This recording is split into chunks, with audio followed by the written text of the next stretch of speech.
Hi there, I'm Linda and this is Huttons Valley Permaculture. Today I just wanted to take you on a bit of a tour of the property so that you get a bit of a feel for what's going on here. This is my kitchen garden. I planted it as soon as I've moved in, adding in lots of herbs, rhubarb, some apple trees. Of course you want your lemon and your lime and berries, which have been really productive in this space. There's lots of food in this chaos and I love it. I had 3 chickens in suburban Melbourne, so I brought those with me and secured the garden shed so old Mr. Fox doesn't come visiting. Moving now from the backyard, we go down the north end of the house. I've put in a little mini greenhouse. It's not great. It just probably needs to be moved out because it doesn't quite get enough sunshine when you need it in spring. Coming up around the front here, I built a little polytunnel with the help of my son. The polytunnel needs a bit of tidying up, but it's great for getting my little seedlings going and a bit of season extension. I have a little nursery area, and that just helps to reduce the overall costs by growing the plants myself. At the top of the front garden, I have my khaki Campbell ducks and another chicken posse, this time in a mobile coop. These guys were used to move around the front garden while I prepared it for the vegetable garden. My front veggie garden is mostly done now. It is in need of a bit of a tidy up after the summer season. My compost area is not pretty, but it's been quite functional.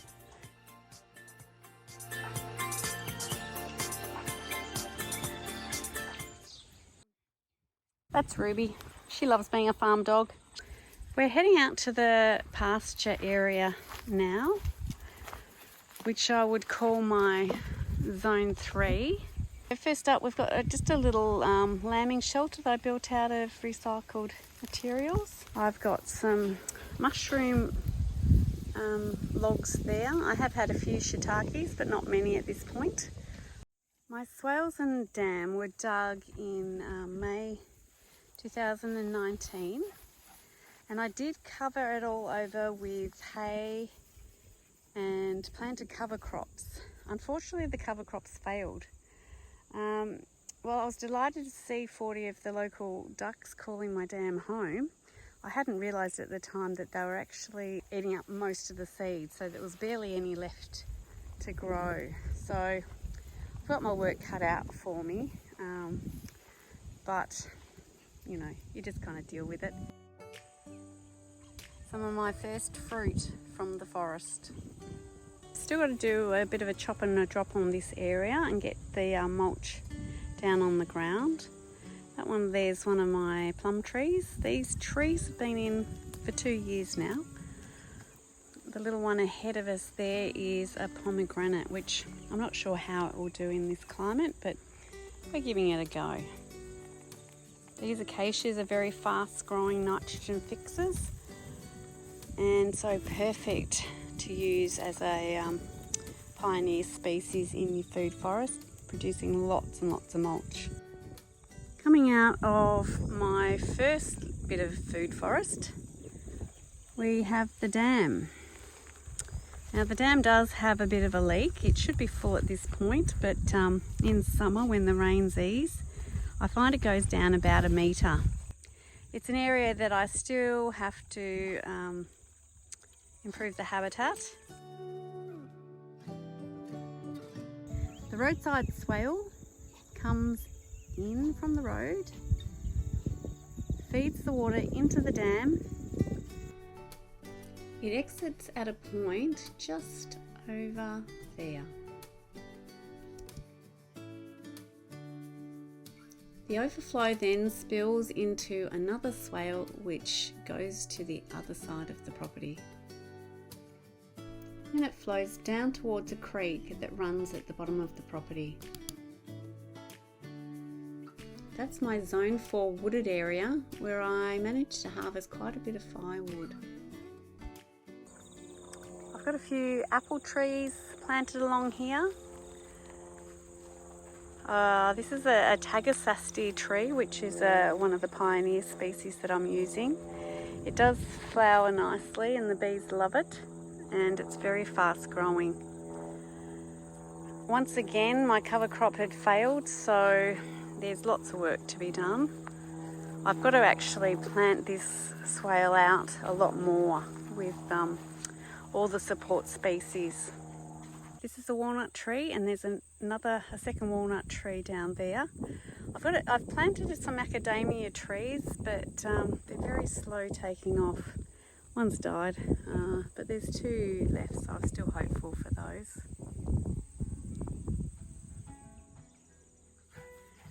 Now, this is the start of what I call my top swale. This top swale is 120 metres long. The 2 bottom swales are each 60 metres, so altogether I have 240 metres of swales, and they're about 8 metres wide, so they take a bit of planting out. I have my beehives just up the top here. They're quite sheltered. The west winds come through that way, so they're sheltered from the west wind, and they face directly east, which is nice in the morning, so they get that morning sun to get them going. I've got my hay shed and equipment shed up the top here, which I often use as shelter for my animals as well. We'll wander down my top swale now. And yeah, you'll notice here too the lack of cover crop. I'm going to start to get my chickens from the front garden and move them slowly through each section of my food forest and get the cover crops going bit by bit.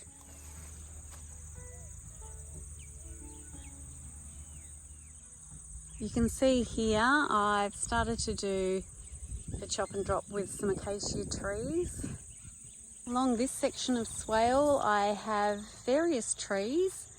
I've got almonds and mulberry, some citrus, some olive trees, hazelnuts, and then we're heading down to where I have nectarines, peaches and apricots. This here is Dusky. He's my guard alpaca, and that's his offsider, Oppie. At the moment I've got about 11 sheep, and we move all these guys every day or 2 to a fresh area of paddock. Right at the end of my top swale we have my apricot guild. I started a bit of a guild up here, but I've since abandoned the idea until I get all these grasses under control. In spring everything just gets lost and it's a bit of a challenge. The rhubarb seems to be taking off nicely. I've got a few black currants. There's some herbs over the back there. This is one of my Tagasastis that I have chopped for mulch. This apricot at the end here just needed a little bit more space. I've had the swales dug so that the little tractor can run down in dry conditions all along the swale. In the future it'll make it an easy way to just drive along or move a wheelbarrow along and harvest the fruits.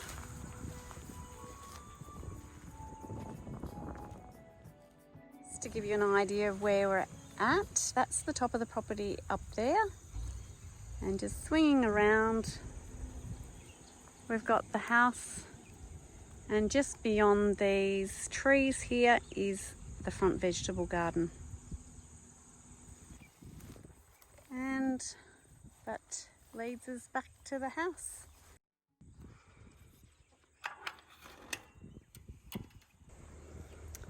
So that wraps up the tour of Huttons Valley Permaculture. Thanks for joining me, and I hope you join me again next time.